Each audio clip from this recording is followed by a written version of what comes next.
with a properly set up gun, you can't outrun it. It's also the way an AK shotgun is there's a puck that's actually the piston that's up in the gas block, which is where on a rifle there's no puck there at all. The piston is actually the end of the op rod itself.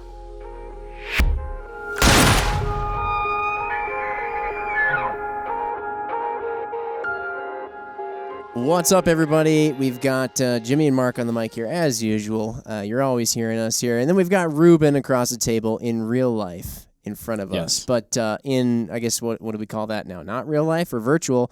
Also across the table, though, we have Mike and Lan from Dissident Arms, which is really exciting because you guys know what that means. Actually, you already know what we were going to talk about because you clicked on the title and it probably said something about AKs.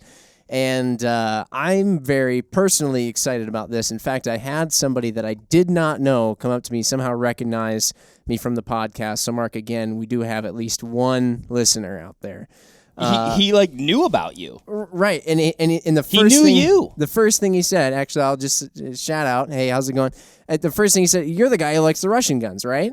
Yeah. And I was very, very pleased to hear that that's how I'm identified. That's flattering. That's your thing now. Yeah, it is. Big Russian guy. So anyways, but I won't actually claim to be a pro on anything when it comes to AKs. That's why we've brought in you guys, Mike and Lan. You guys are the real pros. You guys are doing all sorts of awesome things with the AK platform. And so we want to just pick your brains about it. But first off, for our listeners out there, if you guys can just introduce yourselves, tell us a little bit about what you do, and also why you do it. Why AKs? Why are they the cool thing to do? What is alphabetical order? I think that would make Mike go first. You want to go first then? Yeah, hey guys, I'm Mike Whiteside's Dissident Arms, half of the team and half of the business here. But the original passion for AKs kind of just started with the platform itself, and then but our angle as a company to help put ourselves on the on stage essentially in the industry and so forth has been the competition angle, and that's been mainly due to the magazine box fed shotguns from Russia that we are highly passionate about, and we built a lot of our business around. And so as much as we love AKs, the majority of our business is especially on the custom side has been related to the Sega shotgun, and then even more heavily on the Vepr-based shotgun. Mm-hmm. And then there's some American offerings now that are starting to transpire. But competition, our slogan for our company is "We know competition." We've taken what was a relegated platform that people a lot of discounted and actually brought it up into being a world champion platform, and also just dominating across the multi-gun community with just tons of our customers, our friends, our sponsor shooters, and we shoot a lot ourselves. And so as much as it's about the AK for us, it's truly competition is the angle, and the AK is our vehicle getting there. Heck yeah. Yeah, man. Lan, how about you? What got you into this? Starting to land here. To be honest with you, I kind of got my first AK experience basically through Mike. I mean, because he really, really liked the shotguns, getting into competition and getting it started in general. And so that was my first introduction to them. And then ever since then, I mean, we've seen the potential in them. And then we've also seen the innovation, especially with IWI and what they've done with the Galils and stuff like that. And so we're all about speed, and we're all about competition. And so, we want to take this platform and show what it can do. Right on. We're on the non-traditional side of the AK community. We'll roll it up in a little package for you. Yeah. Yeah. If anybody out there hasn't checked these guys out yet, if you go and you're doing a quick scramble to Google some of their firearms, I think that you're going to find that when you do see them, they're not what you would ordinarily associate with the traditional AK. I mean, we actually have a couple here on the table that I brought in, my personal guns. Usually you're used to seeing a chipped up, beat up looking wood stock. The metal finish is all beat up, and it's just some stamped receiver sort of thing. But you guys have, I mean, they're full-blown race guns. Like, everything is touched. Everything is custom on them. They got sweet paint jobs going. And to your point, I think a lot of what people see, too, is the 12-gauge thing. I think we'll get into that, hopefully, because not many people, maybe up until perhaps relatively recently, because of, I think, a lot of the stuff you guys were doing, even knew that a 12-gauge AK was a thing.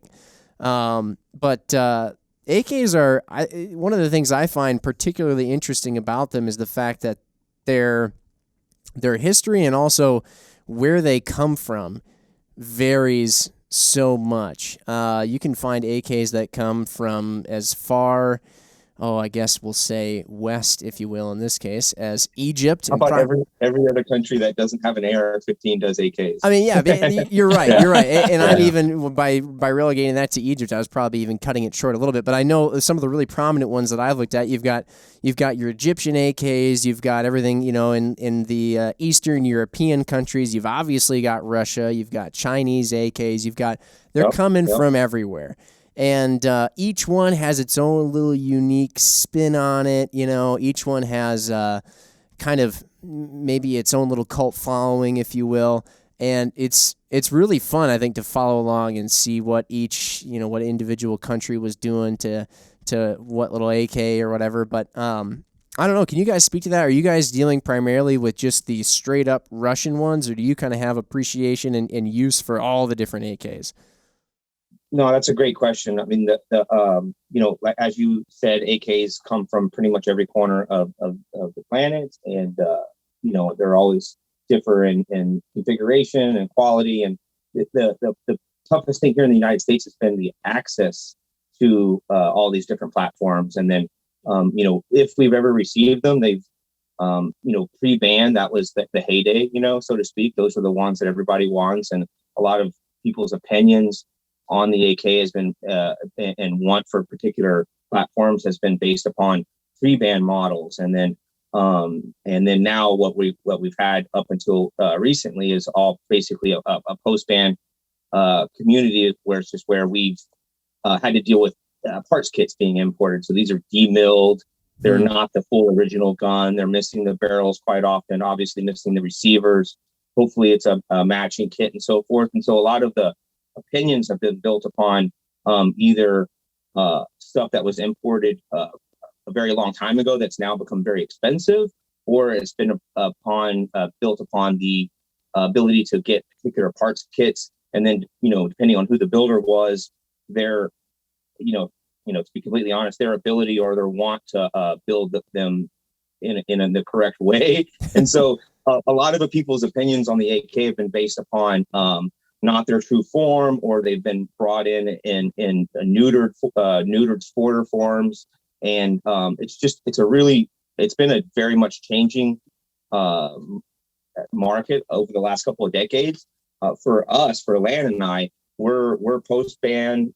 Most of our collection has been the newer Russian imports that were available up until the Obama administration's State Department ban on Russian firearms, which actually has nothing to do with not Russian firearms, but Russian companies doing business in the United States, and that happened to wrap up a few firearms manufacturers. And so the supply of AKs internationally has been restricted at different levels throughout the last few decades, to where now what we talk about is that we're actually in what we feel is the AK renaissance here in the United States, meaning that U.S. manufacturers are taking it upon themselves to become familiar with the platform, have to deal with some of the manufacturing nuances and difficulties to, that in the United States, we're so CNC based, and as where, internationally they're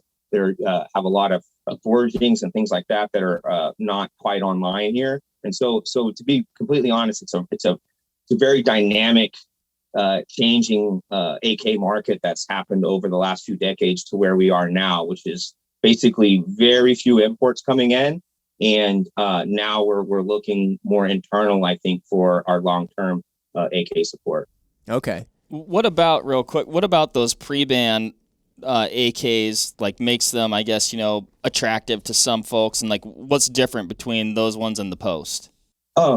Yes, mainly it was that they were brought in without being demilled, so they didn't have all the rivets drilled out of them or the receivers cut, and they were basically where they were able to be imported in more or less the configuration that they were manufactured in. So the foot shoulder or the potential, if they were sold to their domestic market, that AK came in to the United States in the same form, as opposed to being like, this is a whole boatload of Polish guns that are now decommissioned, either because of the fall of the Soviet Union or a particular police force isn't using them anymore. And then now they're have all the rivets drilled out of them, and their break is broke down into their individual pieces, which allows them to be imported into the United States.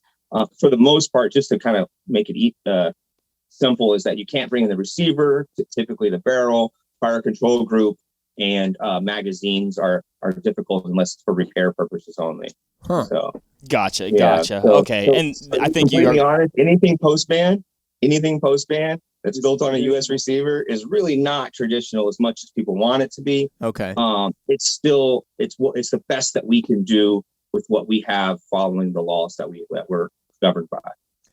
Man, they really are. They're so much like the Mosin of semi-auto firearms, because, I remember a time back not that long ago. It's not that I'm even hearkening back to this super olden day, but I remember when you go online and you could find a Romanian Wasser for maybe $300. Yeah. And meanwhile, ARs were going for $1,200, and it was kind of like, man. And that was always the reputation that I think AKs got, is that they're just these borderline trash guns, and everybody said they're really not worth a whole lot because they can't shoot a group worth a darn.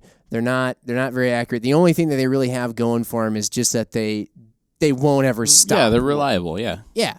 And is that reputation? I guess both of those things. I feel like the reliability aspect is pretty well proven, but is the whole, it's not that accurate, it's just made out of a bunch of crappy stamped parts, the only reason it works so much is because the tolerances are just so ungodly sloppy?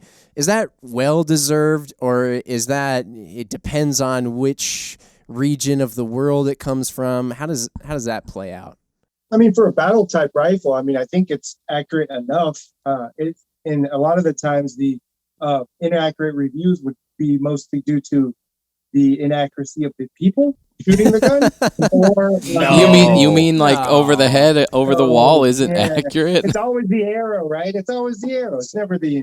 So yeah, there's a ton of factors involved, but to be completely honest, is that a lot of stuff that was sent to the United States that may not be like their very best. And then also if they were built by a particular gunsmith over here, what is their ability to build a decent rifle? And then if you were to take the actual barrel and the cartridge, let's just say we're talking about 7.62 by 39, you took the barrel itself, you tested just the accuracy of the barrel and the cartridge, it's not going to be quite where we are with the 223 and the 5.56, but then that's when the Russians came out with the 5.45, is to combat some of the accuracy issues, the weight of the bullet, and so forth. Yeah. And then to be completely honest, the majority of AKs have not a great optic mounting system.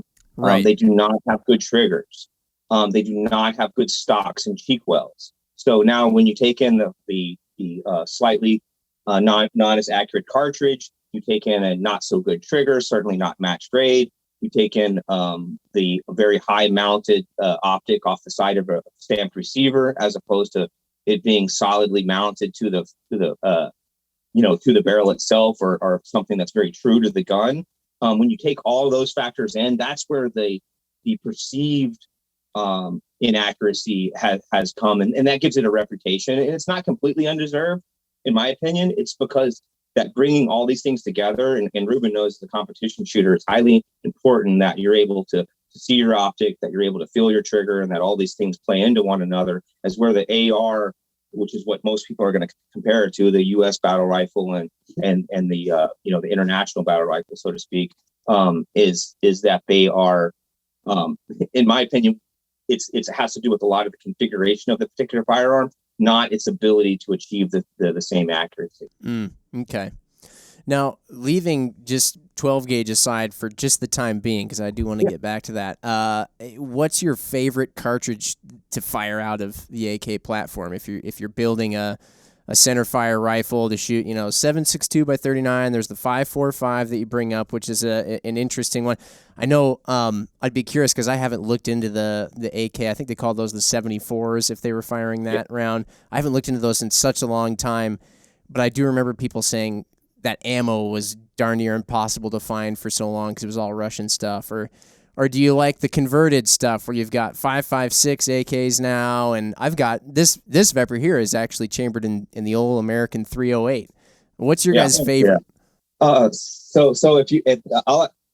enjoy the 7.62 by 39 as a thumper. But if I'm going to, if I want something to carry lighter ammunition, to be more accurate, the 5.45, I mean, is a really nice, soft shooting gun. And so, a tuned up 5.45 is extremely flat, and very low recoil. And they're pretty darn accurate. It's not still ballistically a little bit off from what a 223 is.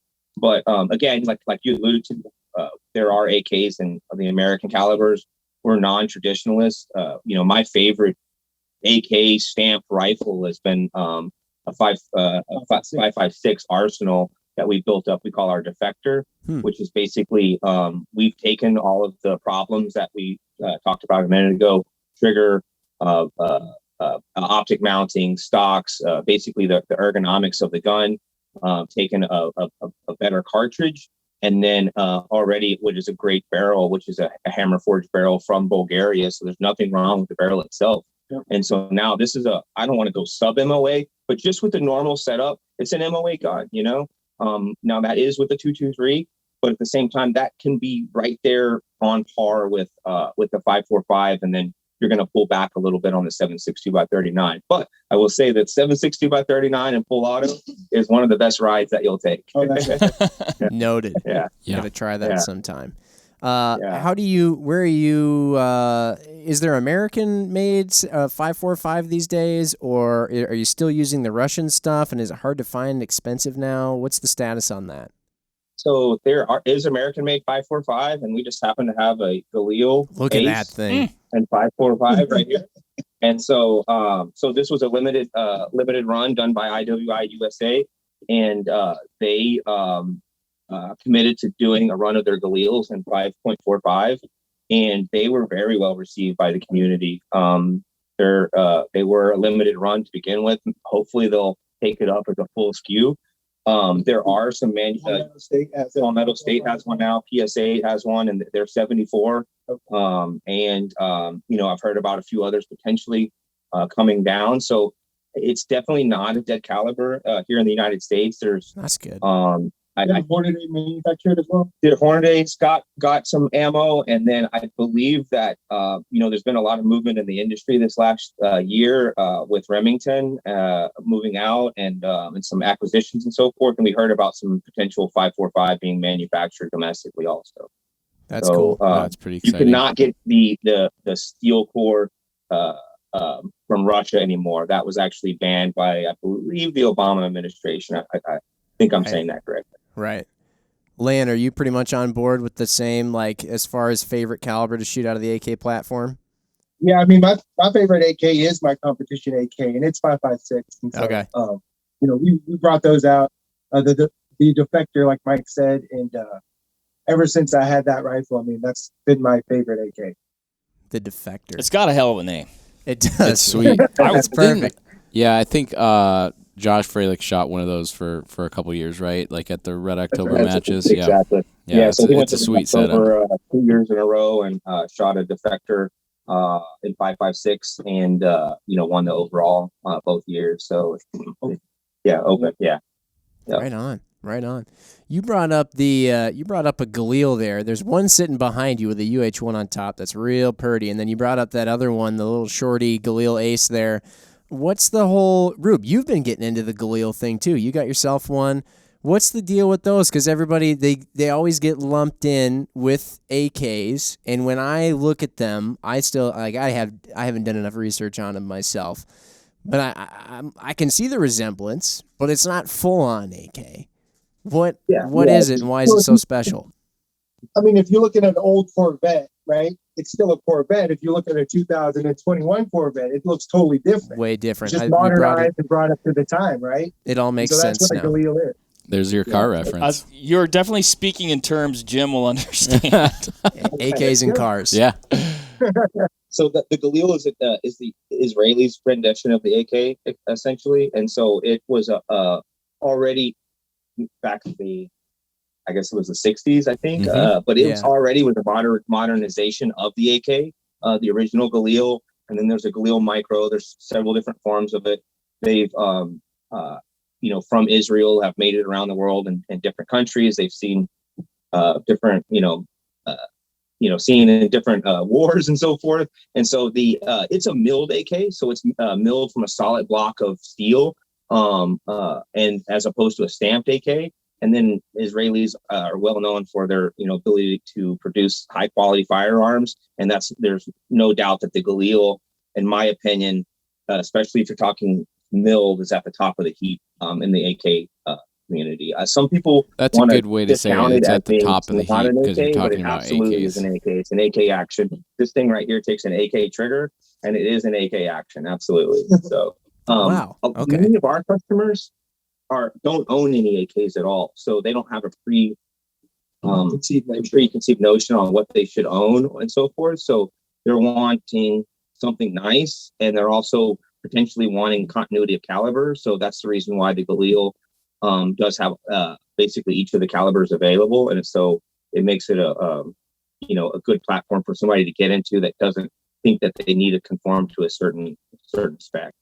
Sure. Yeah, I remember a few years ago we were getting ready to go out to Red October in St. George, and in the last couple weeks leading up to the match, I had a lot of phone calls with Mike and Lan about triggers and what we could get to work in the Ace, and it actually performed super well, like unbelievably well. And when you compare it to a lot of like your traditional like U.S. competition rifles, really like kind of a standard here for multi-gun, it would be like an AR platform.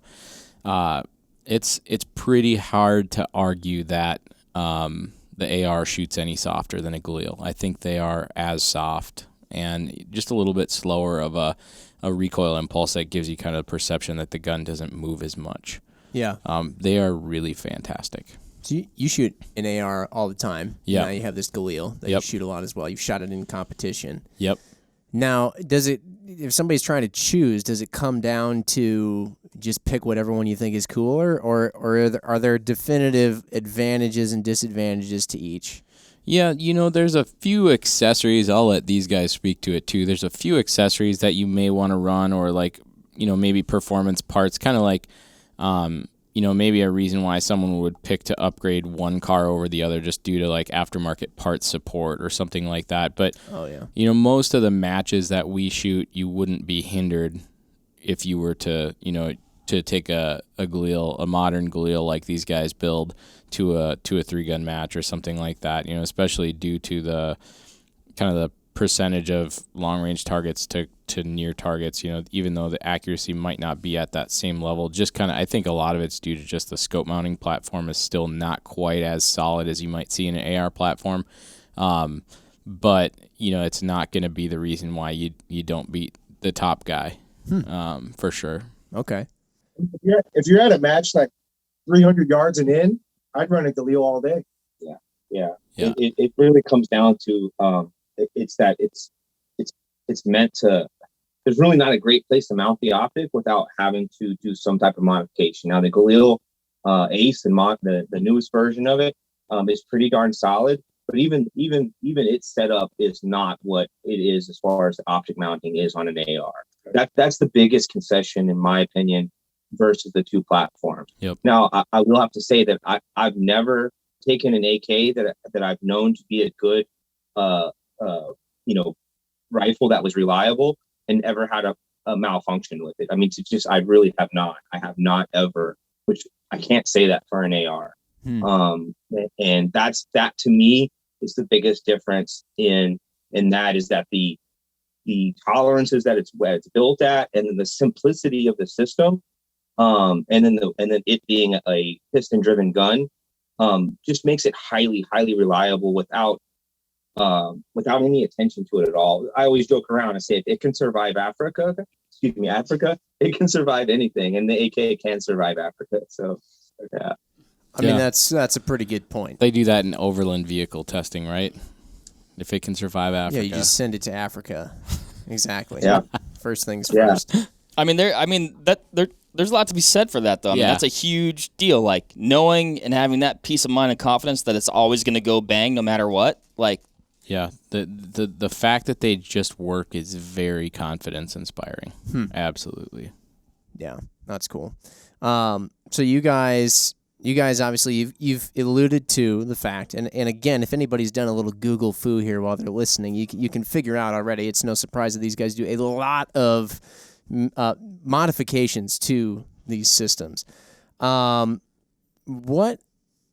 does one go about beginning to modify an AK, and especially when you guys got started too? I mean, now, Ruben, you're talking about aftermarket support and where you could find parts, and you guys were talking about how there's a lot of finicky, new to us things with the AK platform that are different than firearms we're used to. How did you guys even start, like, when it came to putting in new triggers? And I mean, you guys have full forends, you guys have muzzle brakes you're putting on them, different everything. I mean, were you guys just starting completely from scratch? Where it really started was really seeing 3-gun on TV, and then getting into 3-gun, just to speed forward. And the open division is what I was drawn to and wanted to shoot. And open division shotguns were very limited in the variety that you could choose from. And the AK platform seemed to be the most viable, but yet it was also the one that everybody said was the most unreliable. And, I'd actually bought a very expensive shotgun from another builder at the time, and I'd already owned one of the first imports of the Vepr 12 shotgun. Yep. That wasn't modified in any way, and I bought a highly modified Sega, and it just didn't run so good and had some issues with it. And so fast forward, I wanted to figure out why this system was failing, and I tried a really long Benelli out. I tried an imported Turkish shotgun, tried some of the other varieties of open division, potentially open division shotguns, and it kept coming back to the Russian platforms being most viable, but having a lack of aftermarket support. And then, to be completely honest, just some self-anointed experts in the industry wanted to work on the 12 gauge platform, and it's completely different from the rifles. Okay. Just because you can build a parts kit on a rifle and you can put 3 rounds down range and you say that the gun's reliable, that's not the case with the shotguns. Well, rifles overgas naturally, so it's always pretty much going to work all the time. Yeah, the 12 gauge cartridge is never meant to be stacked on its side like it is, especially in very large magazines. And so the difficulty was really not that the Sega's unreliable or the Vepr's unreliable, or that even the aftermarket parts not being there. It's mainly was related to the fact that stacking cartridges, 12 gauge cartridges on their sides above 10 rounds is an inherently unreliable thing already. And so what had to happen was that you had to, to be completely honest, you had to care enough to spend enough time to figure out why it doesn't work, and then be willing to invest the time and the money to get there. And that's kind of what chipped away at that as we were really early on as an individual shooter, and then early on as Dissident Arms as a company, making that what we focused on was figuring out, basically yelling at the gun saying, why won't you work? And then figuring out how to make it work. And that's pretty much was where things started with our company. Yeah. Well, and Mike, you guys too. I mean, you're like, I think it's important to know that, like, if we were to look at the competitive shooting scene here in the U.S., it's not, around the world, this platform is being used really effectively, right? In competition, it's like what we have as an AR here, a lot of other countries have the AK platform from whether it be PCCs or shotguns or rifles. Like if you go on the world scene, the AK is a very, very popular platform. Oh yeah. I mean, I remember going into the shop, late at night and hearing Russian voices, and I'm like, what the hell is going on? And Mike's just watching videos of these IPSC shooters over there in Russia. Mike's in like, trouble. There's no subtitles. He doesn't understand a word of what's going on, but he's just watching these guys, and he goes, I know these shotguns will run. Yeah. And so, he dedicated the time to them, and I saw the passion behind it, and I was like, that, it's a sweet ass gun. And so once we got fully behind it, I mean, So the AK in Russia is more developed than it is here, meaning that there's models that exist that never made it to the United States, and so also IPSC which is what their competition is, only runs 10-round magazines. So the stress on the system, the stress on the cartridge, is significantly less. So essentially, the benchmark that has to be met for reliability on a 10-round magazine is, let's just say it's half what it is on a 20-round magazine. Okay. And so that's been the big difficulty in the fact that the shotgun is not what a rifle is. It actually has a different style gas system. And then the going over 10 rounds with the cartridge was a mountain that we had to climb, and we had to figure out through a lot of trial and error. And so American 3-gun, no one cares about 10-round magazines. Let's just start there. 12-round magazine is considered standard capacity. When somebody receives one of our guns, they don't even look at the 12-round mag. They go straight to the 20-round magazine. So you got to be able to cycle light-powered ammunition in a 20-round magazine as fast as you can pull the trigger. And that's, honestly, it's not an easy thing to achieve. And but the platform itself is extremely durable. It's a light recoiling system already, meaning the cycling of the action in all AKs, even rifles, the action stops at your wrist. And so you manage a lot of recoil with the 90-degree here in your wrist. And so the action stops here. So it doesn't cycle past here and dip down like an AR does. Oh, way into your shoulder. Yeah, that's the reason PCCs in the AR form want to sit down in the back, because they got that heavy carrier coming back past your wrist and then sitting down, which is where a PCC AK stops right here. And it's just inherently a lighter system the way it's designed. And then also the cartridge on an AR sits entirely in front of the carrier and the bolt, which is where in an AK it's got a very long rod that sits over the front of the cartridge.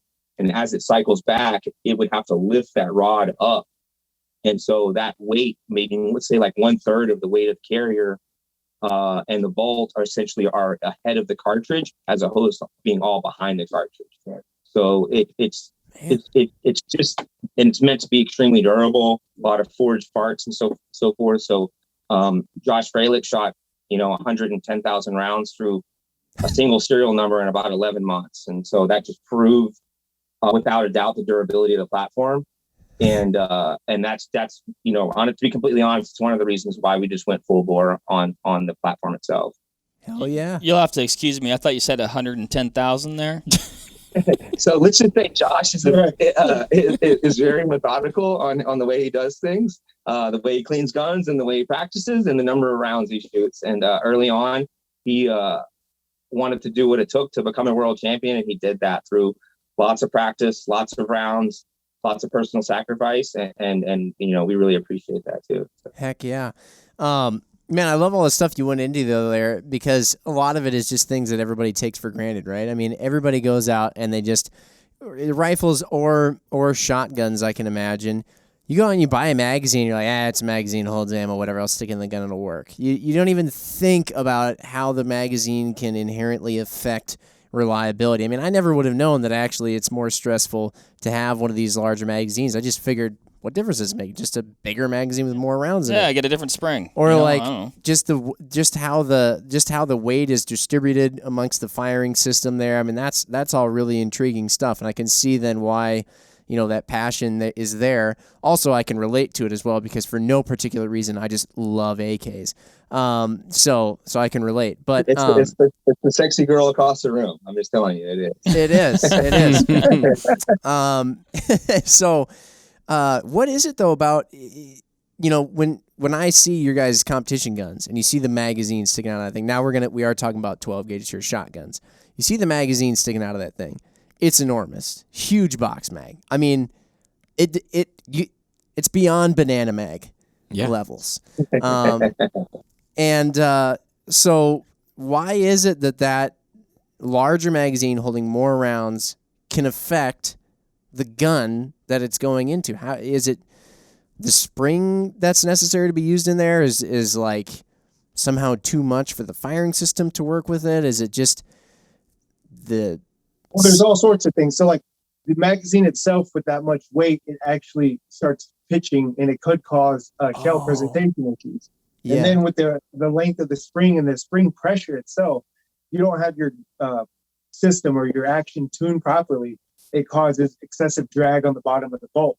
And so 10-round mags, like Mike was saying, 12-round mags, those don't cause those issues. You can hammer those away all day. But once you want to start putting lighter ammunition, longer magazines, all those things together, they just don't work with factory out-of-the-box guns. Yeah, so like shotguns are their own little animal.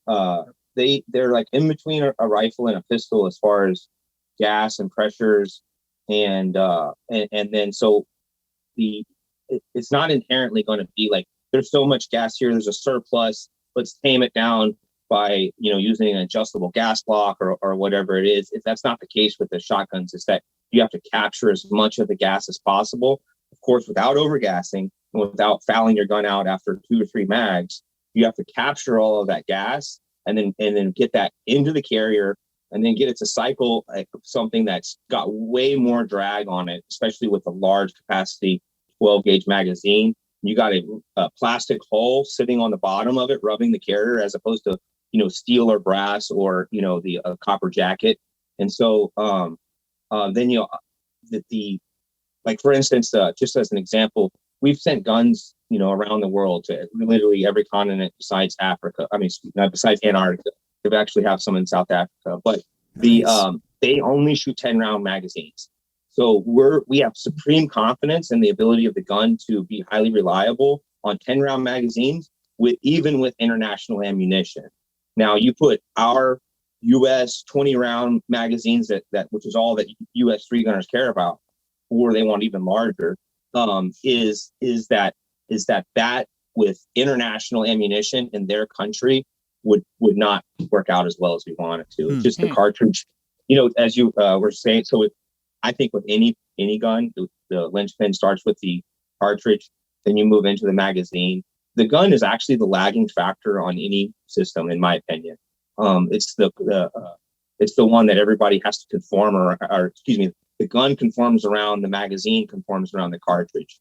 I've seen platforms die because their magazines aren't available, or if the cartridge goes away, now it's an antique, a relic of the past. You know what I mean? And so the 12 gauge is here to stay. And it would be impossible to redesign it in a cost-effective way and get it distributed. So we had to say, well, where are the limits of the gun? What's the limits of the cartridge? And and this is all being done in a post-production modification setting, as opposed to this. We designed this gun from the ground up with what we know now. Which is something that could be in the far future, but the Vepr platform, and then also the Sega platform, are, in our opinion, lend themselves to the difficulties that there are with the cartridge. So, yeah. Interesting. Gosh, yeah. It's so cool. So yeah, 20-round magazines, just so you know, are just making that work, especially with light ammunition, shooting as fast as you can, is completely different mountain to climb than just building a reliable AK rifle. I mean, quality is a concern with how well the AK rifles are built, but reliability is actually not even something they ever consider once it goes bang 3 times, which is where with the shotgun, it's highly dependent upon lots of different things. The other thing is the cartridge, once it's spent and it has to get out of the gun, a 12 gauge spent hole has no mass to it at all. And so getting out of the gun without touching anything on the way out, is very, very important is where a piece of brass or steel in an AK most of the time, it usually ends up in the next bag. You know what I mean? So, Yeah. there's so many things to consider on the shotgun that aren't concerns with the rifle. Yeah, man, hearing you talk about that, I mean, they are just such different animals. And I will say about that 20-round mag, now, I don't own one, and I haven't shot one. But when I see that, I'm like, I want that. Mark, it would work great. You guys want it. In those hunting seasons where you can, go full on mag. Oh, I'm taking my Vepr Snow Goose hunting. I was going to say, at it'll some be my point. new Snow Goose gun. There we go. There you go. I brought it back to hunting for you. I had a question for the guys. So one of the things you mentioned earlier was some of the U.S. made options. What are you guys seeing like as some of the things that are being made here in the States that you're starting to play with? Yeah. Yes. So there's a company in Florida called Kalashnikov USA, and they bought basically a new name for a company that's been around for a while, and a couple acquisitions that I'm not 100% familiar with, but they are building quality product out of Florida. They chose to basically build analogs of Kalashnikov concerns firearms. So they have a 12 gauge shotgun that's it's a rock and lock style magazine like the older Segas. Doesn't have straight insert magazines like the Vepr does. And then they also have an analog of the Sega 9mm, which is a really nice PCC that we're doing custom versions on. And then also the 103. Yep. Yeah, an AK 103 analog that they're working on right now. So they're basically picking one platform at a time and building US versions of traditional Russian rifles. And then I've heard of some other guys working behind the scenes on AK based 12 gauges.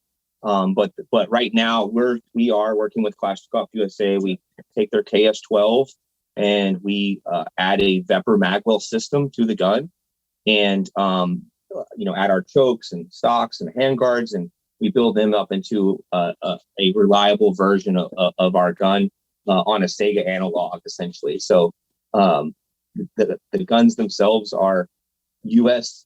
Build, which is quite nice if you're ever wanting to speak to agencies and police force, that lots of different people are considering box shotguns. Right. Where in the past it was completely almost blasphemy to even bring it up. So yeah. So it's definitely a changing market right now as far as the AK. It's basically becoming a U.S. market, as where before it was an import market. It's just the easiest way to kind of sum it up.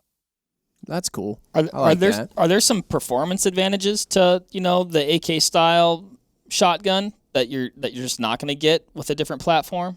So guys that consistently outrun other platforms without like bringing in other platforms into it, the guys that consistently can outrun those cannot outrun our shotgun. They just can't outrun it. It can't be outrun by a human. So I'm wanting Jerry to try. Maybe Ruben can set it up, but we'll give it a shot. Yeah, put it up to the test of Jerry's finger. Yeah. No, I mean, we've seen them run 10 splits, and I mean, maybe even faster. So it's crazy. Yeah, and with a properly set up gun, you can't outrun it. It's also the way an AK shotgun is there's a puck that's actually the piston that's up in the gas block, which is where on a rifle there's no puck there at all. The piston is actually the end of the op rod itself. Yeah. And so the gas is contained in the gas block by a very small round disc that we call a puck, and it actually acts as the piston. And so that design is the big diversion, the large diversion from a traditional rifle as far as the gas system is concerned. That is an extremely reliable way of building the system, in my opinion. And it also lends itself, with properly done, of course, lends itself to being able to shoot a ton of rounds without fouling out quickly, which is where other box guns have tried to take what are traditionally tube style gas systems and then bring them into a gun with a pistol grip and a magazine on it, which is not, so it's really a tube gun underneath, but it has a box on the bottom and a pistol grip, which is where the AK based shotguns, the Vepr and the Sega, are essentially AK rifles that were changed from being a long stroke system into a short stroke system. So I'm a big fan of the stuff from IWI that I've had played with, some of their platforms. I'm a big fan of the KUSA stuff. Now, one of the things that I always saw, because I've always like tried to get people to play in the AK world, and I think it's just a fun gun platform. Jim, you're the same way. They're a ton of fun. One of the things that in the past there was a detractor to people maybe was just that like aftermarket support there was some inconsistencies just due to manufacturing processes from imported guns. And the stuff that's made here in the U.S. or brought into a company like IWI that has a strong U.S. presence, are you seeing there's a lot more, like, is there more consistency so that maybe someone who's a tinkerer, somebody who likes messing with ARs and putting aftermarket stuff on them, could that start to become a reality now with more of a U.S. AK market?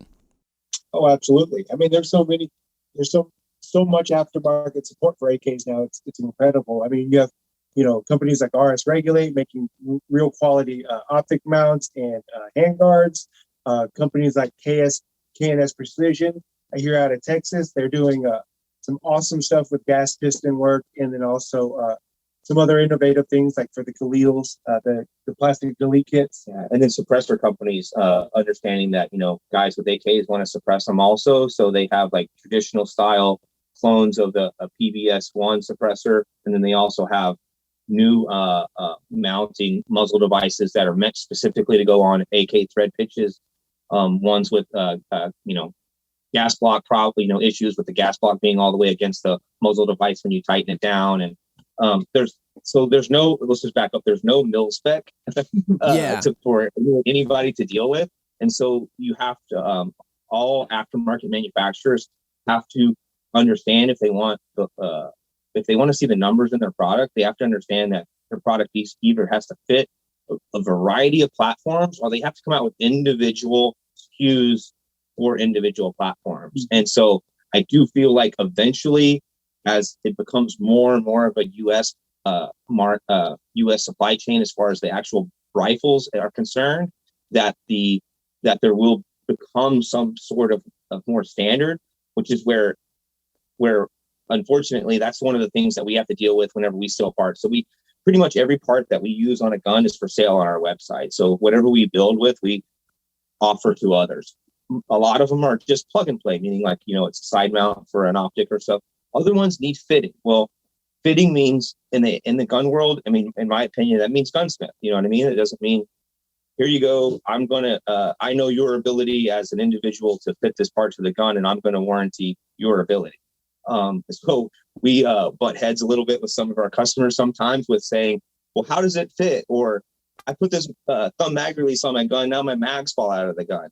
Well, you didn't fit it properly. Well, how do you fit it? Well, I can't explain to you that over the phone, sir. I'm sorry.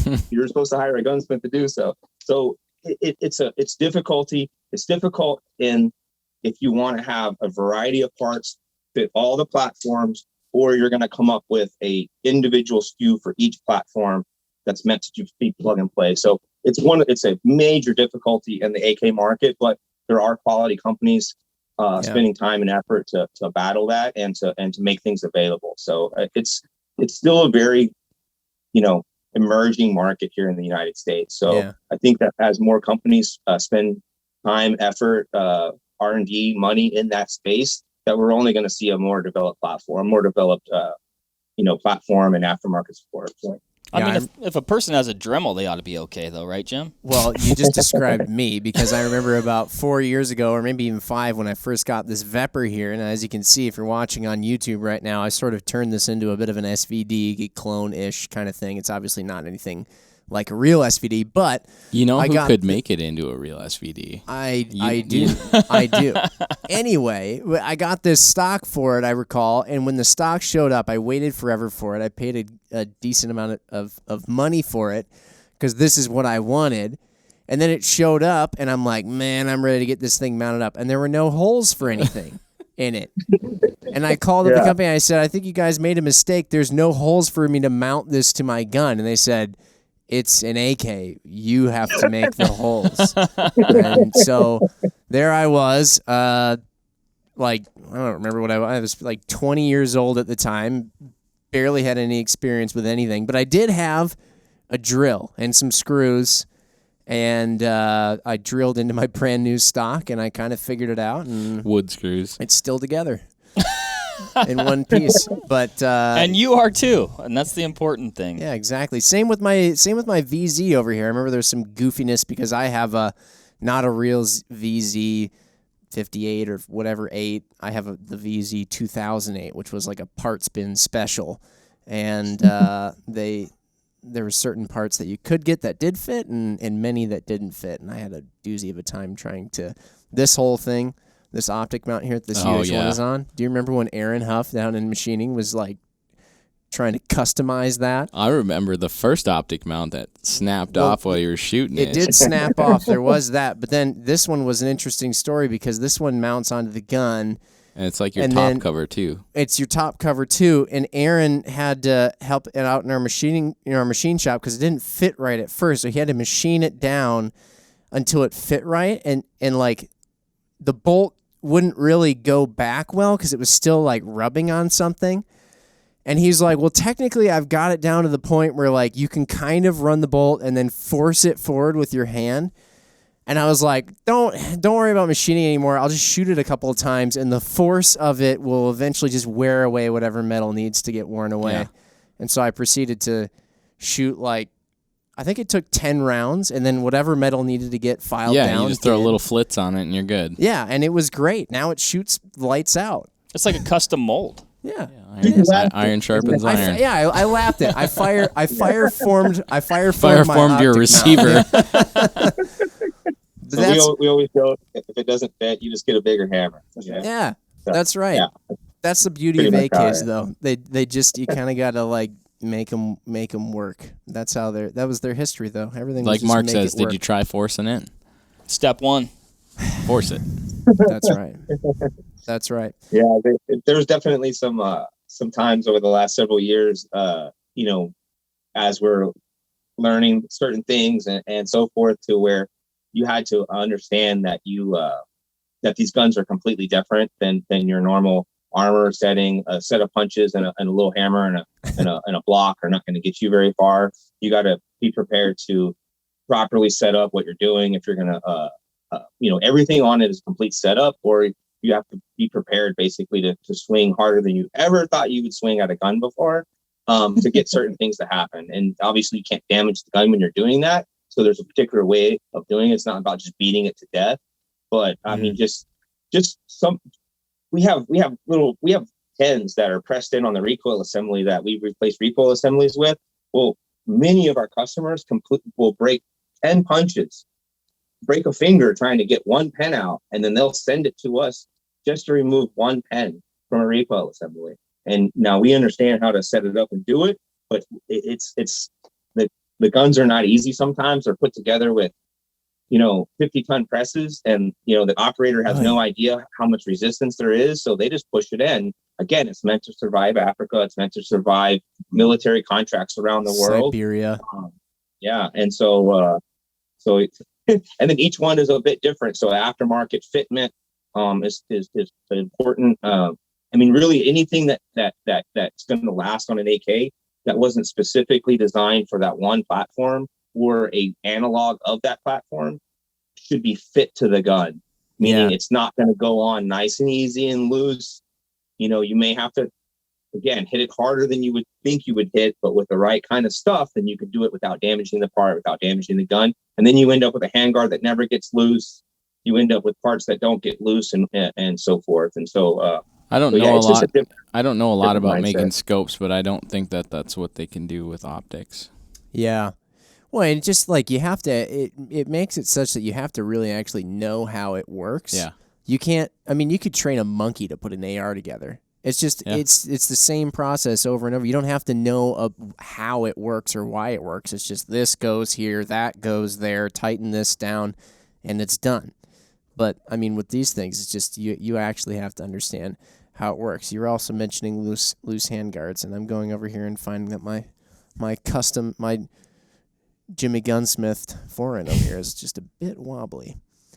Do Do you think with the viability of the AK 12 gauge platform, especially like you guys are doing, now you're mentioning that there's a lot of American manufacturers getting into them and getting into the rifles as well. Do you foresee that now that we're catching up on the whole AK thing, I'm not going to even ask the question like, is the AK going to replace the AR-15? Because I think that's probably just not, I don't know. I don't think that's probably going to happen. But, I mean, if more departments and things like that are starting to pick up the shotgun, is there a place for them to be like, well, maybe we do get, an AK rifle? Because it seems like, I mean, all of your manual of arms or code of arms or whatever, just with how it works, how it points and feels and functions. I mean, it'd be nice to have it be the same as your shotgun. Yeah, I mean, I heard the manual of arms, and that's the biggest hang up as far as like any type of departments or it being accepted where people buy cases and cases of them or buy contracts of them. Now the individual end user is they can be essentially sold on the difference in manual of arms. The Galil Ace rifles are with the way their safeties are and stuff aren't a huge diversion. But the AK safeties when we've shown the gun to people, the AK safety has always been the biggest hang up of the entire gun itself. Sure. And so now that depending on where manufacturers go with certain avenues that can be done on the AK in the future, things like cross bolt safeties, potentially an AR style safety could be adapted, but the receiver is very wide for an AR style safety. Okay. So as far as replacing the AR-15, not a chance in the world. But what manufacturers here in the United States will tell you is that if they could sell one AK for every 5 AR-15s, they would be extremely happy. And so so I think that that's definitely possible. My Russian friends and contacts, all they want is what we have, which we have ARs, and they want AR parts. I want what they have. Classic. So it's a grass is always greener on the other side. Kind of, I think that's part of the dynamic. And then a lot of guys, their safe is full with AR-15s, right? It's full with different versions of it, I think with the emergence of more domestic AK aftermarket support, and even the domestically produced AK variants and AK rifles, then that's going to give somebody, a new toy to upgrade and play with, and all sorts of stuff. Correct. Yeah. Yeah, and that's what happens is that not everybody shoots as much as a competition shooter does. So a lot of their love for the platform or love for love for guns is that acquiring a new gun, maybe customizing it, and then taking that whole ride. You know what I mean? Putting optics on it. Potentially taking it hunting, which we've had our customers hunt bears with our guns before. We've had them hunt geese before. We've had them do all kinds of different things before that would traditionally never be thought of this particular platform. Now, is it the very best one for it? Maybe, maybe not, but at the same time, it's definitely possible. And then I just see that a lot of people already have a lot of ARs, and the AK is something that they don't have, and then that everybody's going to eventually want one. Most of our customers, even though it's a shotgun, usually it's their first AK action at all. So we're explaining to them certain things, and that's an introduction for them. And then now, usually, 6 months later, they're like, "Hey, I need an AK rifle or whatever it is," and so or an AK PCC or whatever. And so it's for the U.S. manufacturers, they want more guns sold. The parts kit thing is over with. I'm not saying there's not going to be more of them, but we've already seen 2-3 waves of parts kits since since the ban, and they're not there anymore. I mean, the Soviet Union fell a very long time ago. And so there's only so much surplus that can be brought into the United States. And then there's only so many countries friendly with the United States that produce new AKs in high enough volume to actually bring into the United States. And then we also have our lovely importation laws that most manufacturers abroad don't care about making versions that fit the AK or the U.S. market. So like, for instance, they're selling their entire production to people that aren't picky, so to speak. is where our laws make the guns we have to be picky on the guns because of our laws. Yeah, why make them? They don't want to go through all kinds of new tooling and figuring and it's not worth it for them. Yeah, and then sometimes on importation they could sit for years or months, and it could be you could have a lot of money tied up for a very long time. So the manufacturers that are smart have a U.S. presence. The ones that are already completely U.S. based are now, some of them are bringing AKs online. They've gone through a couple of generations and learning curves, and so now they're. I think the long side of the market is going to be the U.S. manufactured AK with the guy that owns a bunch of ARs that now wants an AK. I think that's where the numbers are at. I think that is a good hypothesis. You guys might not be aware of this. Mark, it took him a while to get an AR-15, and then in one foul swoop, he got 3. And then now I think the next thing to do, Mark, is you're the guy with a lot of ARs, and you're sitting there looking at them thinking, do I need another AR or do I need an AK? Mark's thinking, I've had these for 3 months. It's time to get into something new. They seem so basic now. That's what happens. But AKs, those are the answer. I tell you what's the answer is one of those AK PCCs. Those things are sick. They're the John. Stupid reliable. Stupid reliable. They're stupid reliable. You start walking around with an AK PCC, you look like you belong. You're somebody. You're somebody. You look like you belong in a movie like Drago, but instead of boxing, he's got an AK PCC and he's going around. Now, granted, of course, he loses, but still, it doesn't matter. Not if he had an AK PCC. Yeah, but what if he went up against Rocky Balboa? Then he still loses. He still loses. Right. Okay. But it's okay because he looked cool doing it. Right. And it was stupid. They reliable. are pretty sweet. They're pretty amazing. They are. They're cool. Man. Well, and I think too, like right now, at least in the competitive shooting scene, Mike and Lane, you guys can speak to this a lot better than I can. But I think that the AK 12 gauge, and whether it be in a U.S. made platform or a Vepr platform, is kind of the king right now, right? I mean, the last match we were at, 13 of the top 15 were AK shotguns. So wow, that'll do. Yeah, the most open shooters I've. Well, I don't. It's the first time that I've ever seen as many open shooters on a national stage as there were TAC op shooters. So there was 104 open shooters and 106 TAC op shooters. Wow. And then they had some 2-gun divisions and some other divisions and so forth. But that's the first time that I've seen them essentially equal as far as the number of competitors. Yeah. And then in the open division, 1/3 of the field shot Dissident Arms shotguns, which are all AK-based shotguns. Doing something right. I was gonna say that's a testimonial. Yeah. And so we also love competing. I mean, I building guns is highly important to us. It's allowed us to be successful, as individuals, as a company. But for me, man, I love shooting guns. I love competing.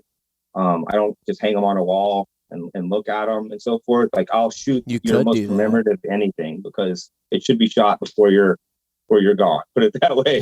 And so, the competition is what's important for us. And so, having a reliable shotgun in that realm, in that sector, is definitely an AK shotgun at this point in time. Now, will there be a diversion from a true AK action in the future to other things? Who knows? Whenever bigger companies, more R&D's done, who knows exactly where the box fed gun's headed? But AKs in general are definitely emerging in the United States. It's just something that's going to happen, and it's going to be gain more and more traction.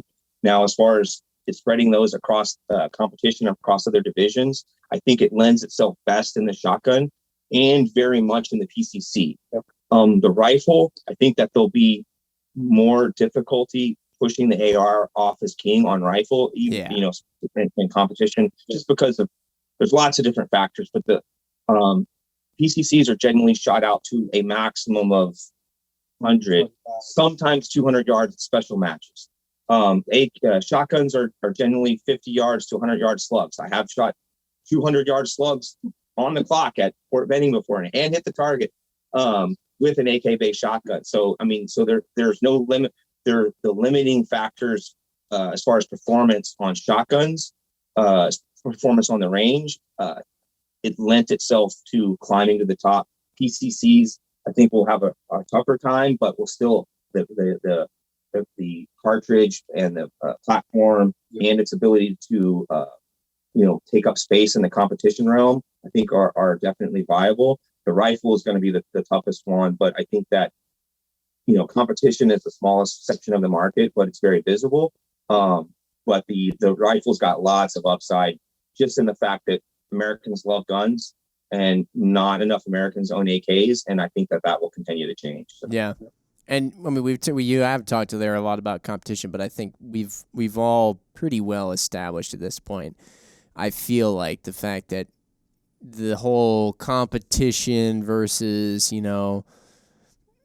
duty gun or whatever, home defense gun or something, some other kind of gun, the line isn't really as definite as people thought it was. I mean, if a gun performs like you're describing it does in competition, like if it's shooting 110,000 rounds down the barrel reliably, or if it's, getting beat up in Africa and still working, and then it comes over here and you take the same thing and just do a few modifications to it to handle better or something like that, or have a better trigger, it's going to be a reliable firearm for many other applications. So not as many instructors nowadays say that'll get you killed in the streets. Not as many.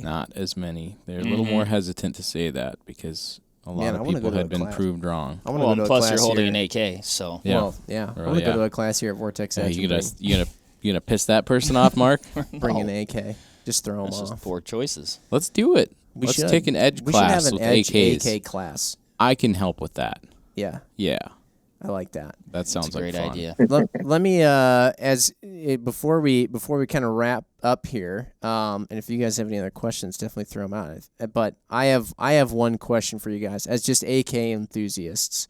So we kind of got the gist. I know you were talking about great places that the 12 gauge shotguns come out of.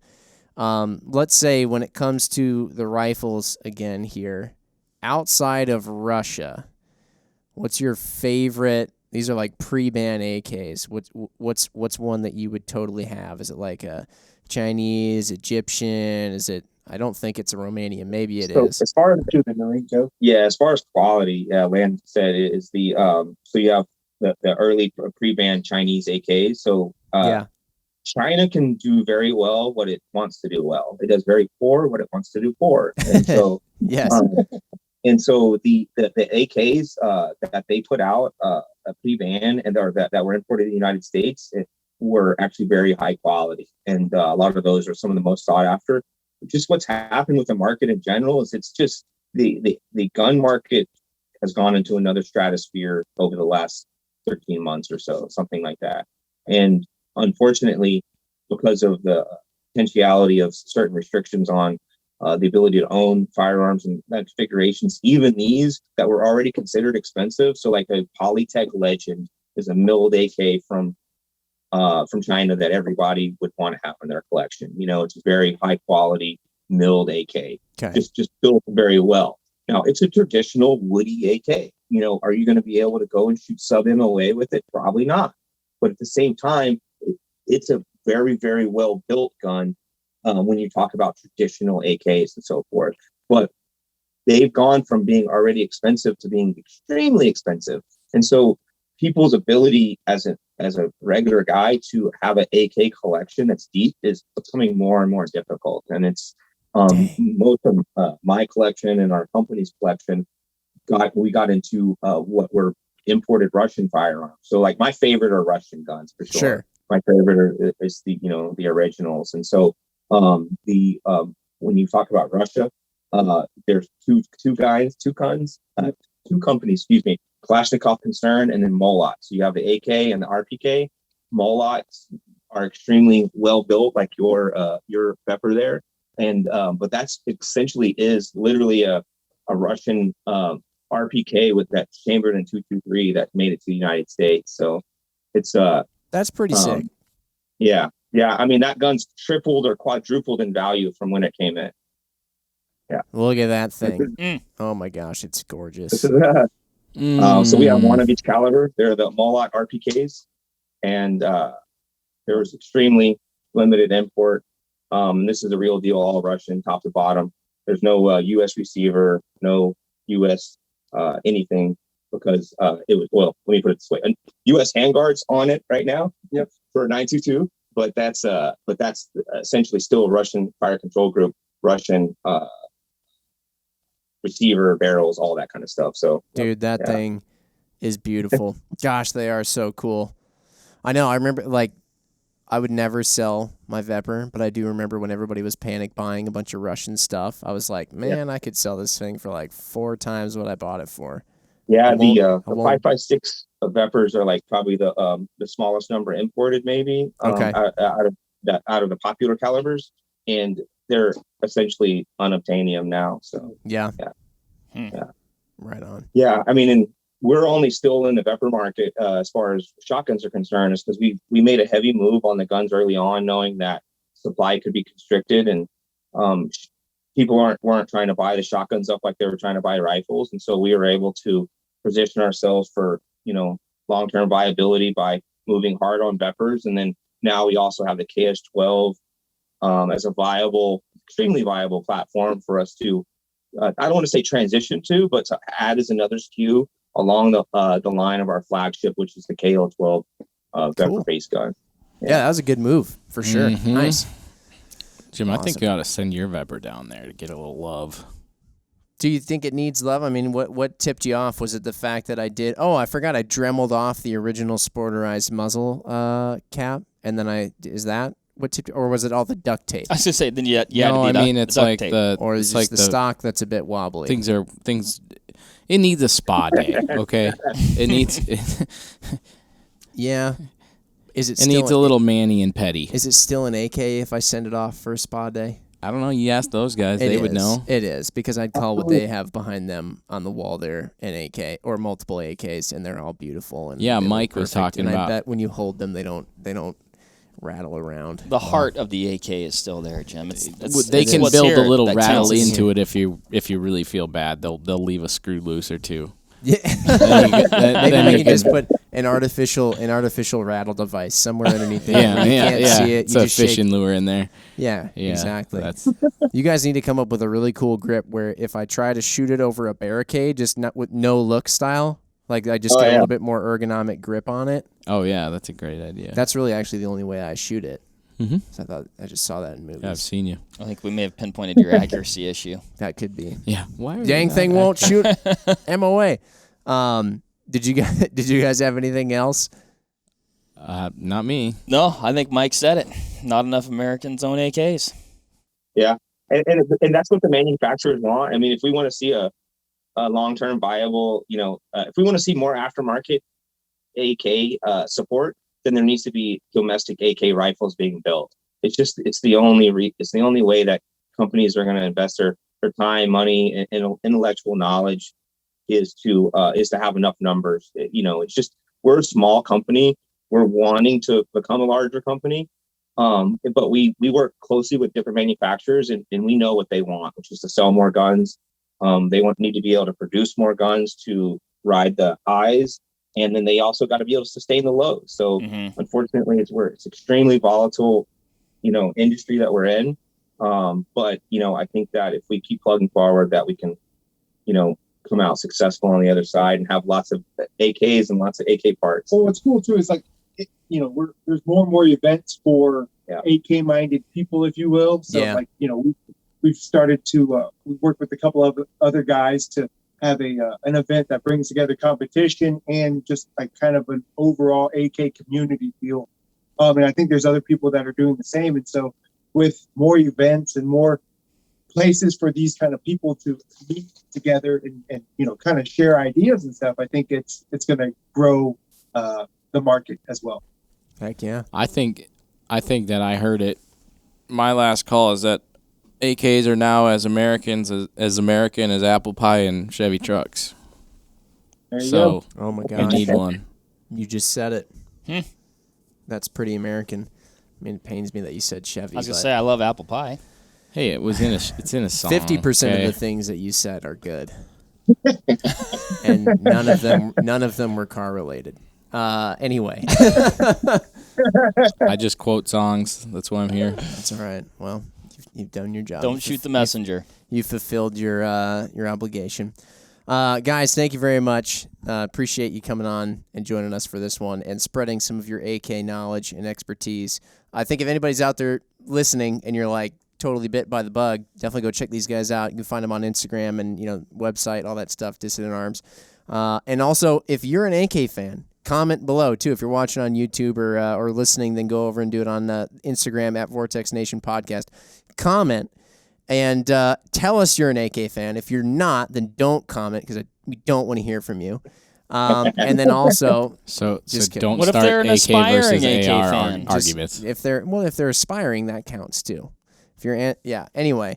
Yeah, Mark was a big AR fan Also- long before he owned one. Yeah, now he's going to be an AK right. guy. Also, comment with your favorite, like where your dream AK would come from. Mine's the Egyptian Mahdi. That would be mine. I like that. All one. right. For no other reason, I think it looks cool. I've never shot. No, one. I want a 60s Galil Okay. for reals. Yeah. Good choice. Yeah. I'm gonna go modern with the PCC. Also a fantastic choice. All right. I'm that person. I'm the person that's like doesn't have an attachment. So then That's all right. give me that new one. Yeah. Cool. Well, thanks again, everybody. We'll catch you on the next one. Bye. Bye. See ya. There you have it, folks. Thank you very much for listening. As usual, give this video a like if you liked it, comment something below, and give us a subscribe to the Vortex Nation podcast channel. It would mean a lot to us. Also, why don't you give us a follow over on Instagram while you're at it, at Vortex Nation Podcast. We'd love to hear from you over there, and we'll keep you updated with all kinds of cool photos and videos from our adventures that we do here. Otherwise, we will see you on the next one. Thank you again. Happy hunting and shooting, everybody. Have a good one.